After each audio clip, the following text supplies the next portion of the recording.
बस अब और नहीं। जब रितिका रसोई में चाय बना रही थी तो उसके सीने में अचानक तेज दर्द उठा। उसने एक हाथ से किचन के स्लैब को कसकर पकड़ लिया और दूसरा हाथ अपने सीने पर रख लिया। उसे सांस लेने में दिक्कत हो रही थी। उसने अपने पति दिवाकर को, जो कि थोड़ी देर पहले ही ऑफिस से आया था, आवाज लगाई, पर गले से आवाज ही नहीं निकली।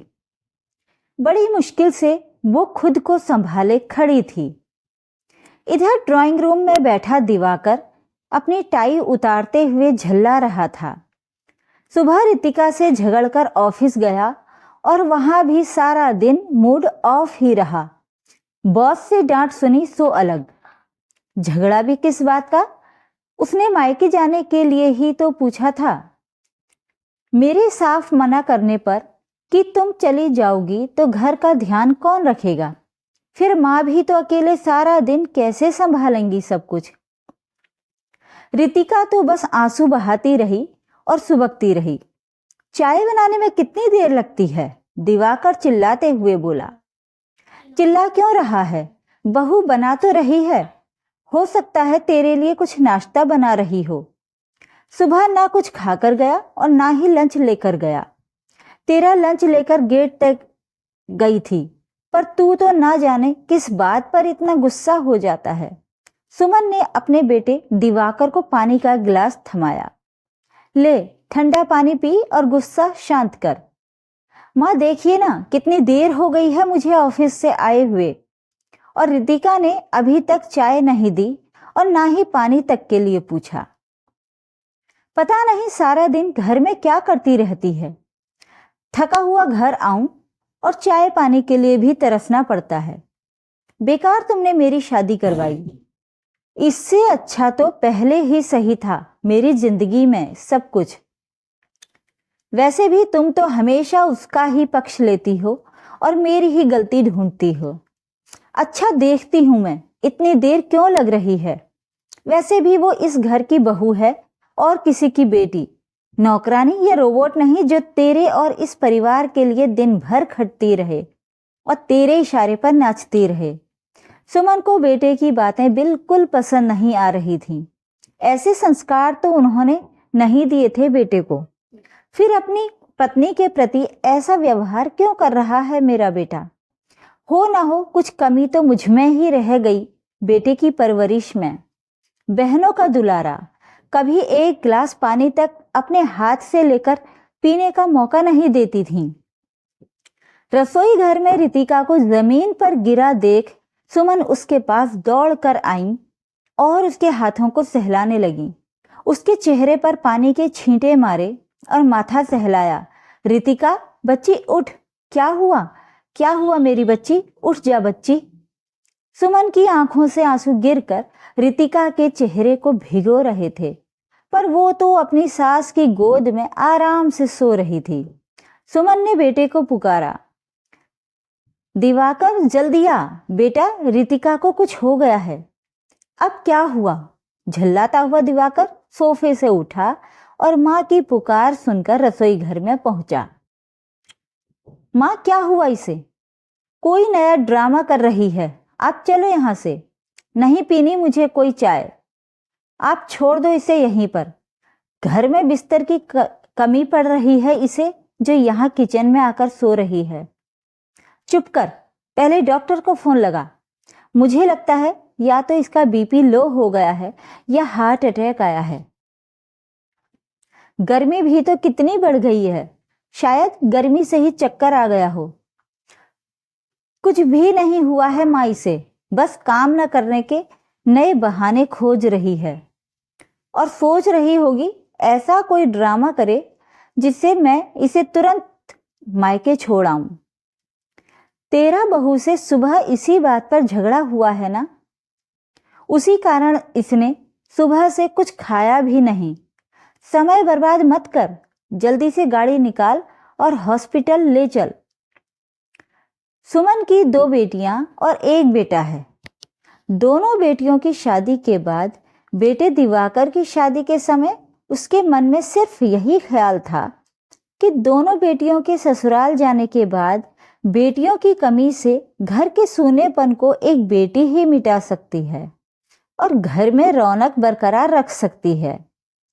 इसलिए उसने मन में सोच लिया था कि वो सास नहीं, माँ के समान ही अपनी बहू का ध्यान रखेगी। वो भी तो बेटियों की माँ है। वो जैसा व्यवहार दूसरे की बेटी के साथ करेगी, ठीक वैसा ही व्यवहार तो उसकी बेटियों के साथ उनकी सास करेगी। भले उसने अपने जीवन में कितने भी कष्ट सहे हैं, सास और ससुराल वालों के तानों का शिकार रही है, पर अपनी बहू को बेटी की तरह ही मानेंगी। दिवाकर भले गुस्से में कुछ बोल रहा था, पर वो रितिका को बहुत प्यार करता है, इसलिए तो उसे अपने से दूर कहीं जाने नहीं देना चाहता था। डॉक्टर ने बताया कि रितिका प्रेग्नेंट है। कई बार महिलाओं के गर्भधारण के बाद इस तरह की समस्या आ जाती है। ये खबर सुनकर जहां दिवाकर के पैर जमीन पर नहीं पड़ रहे थे, वहीं सुमन घर में फिर से इतने सालों बाद किलकारी गूंजेगी सोचकर ही रोमांचित हो रही थी। रितिका को जब होश आया और उसने अपनी सास को अपने माथे पर हाथ फेरते देखा, तो उसके मन से आवाज आई कि तू तो बहुत भाग्यशाली है जो तुझे सुमन जैसी सास मिली। सुमन ने रितिका की मां को फोन पर यह खुशखबरी देते हुए कहा, समधन जी, आप लंबा प्रोग्राम बना कर आइएगा। यहां सुमन जब तक आपके साथ रहना चाहे आप यहीं रहिएगा, हमारे घर। जानती हूं इन दिनों वो अपने मन की बात मुझसे ज्यादा आपसे खुलकर बता पाएगी। उसे क्या खाने का मन है या क्या करने का मन है। रितिका की मां अपनी बेटी के ससुराल में आ तो गई, पर लोक समाज का डर उन्हें सता रहा था कि लोग क्या कहेंगे कि बेटी के ससुराल में डेरा जमा लिया। हम लोगों की बातों पर जीना तो नहीं छोड़ सकते, वो तो कुछ ना कुछ कहेंगे ही, उनका तो काम ही कहना है। पर हमें अपने बच्चों के बारे में सोचना चाहिए बस। अभी आपकी बेटी को आपकी जरूरत है। रितिका अपनी सास और मां के बीच में आकर बैठ जाती है और कहती है, मुझे आप दोनों की जरूरत है। भले एक मां ने जन्म दिया है, पर अब मेरी शादी के बाद मेरी दो मां हैं। दिवाकर को भी अपनी गलती का एहसास हो रहा था कि उसे रितिका के बारे में ऐसा नहीं बोलना चाहिए था। रितिका की दोनों ननद को भी जब पता चला कि भाभी मां बनने वाली हैं, तो दोनों बहुत खुशी हुई और अपने मायके आ गईं। सुमन सदन में खुशियां दरवाजे पर दस्तक देकर घर में समा रही थीं। दोनों बहनों को देखकर दिवाकर बड़ा खुश हुआ। देख, जैसे तुझे अपनी बहनों का यहाँ आना अच्छा लगता है और उनका भी मायके आने का मन करता है, वैसे ही रितिका भी है ना।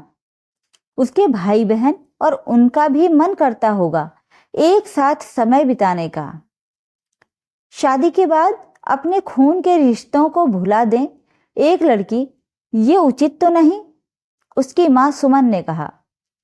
दिवाकर ने अपने कान तुरंत पकड़कर उठक बैठक करते हुए कहा, समझ गया। अब कभी नहीं रितिका से झगड़ा करूंगा जब वो मायके जाने के लिए बोलेगी। जी, मेरा मायका ससुराल दोनों जब एक ही घर में है तो मुझे कहीं जाने की जरूरत नहीं। कुछ महीनों बाद रितिका ने जुड़वा बच्चों को जन्म दिया, एक बेटा और एक बेटी। मैं भी बेटियों की मां बन गई। रितिका ने जब अपनी दोनों माओं से कहा, तब सामने खड़ी दोनों ननद हंसकर बोली, बेटियां नहीं, एक बेटी और एक बेटा है, ध्यान से देखो भाभी। हाँ, तो बेटे की शादी के बाद एक और बेटी आएगी ही ना, तो बन गई ना बेटियों की मां। सब खिलखिला उठे। सच, यही सोच अगर सब रखें तो ससुराल में लड़कियों को मायके की कमी कभी नहीं अखरेगी। Please like, share and subscribe.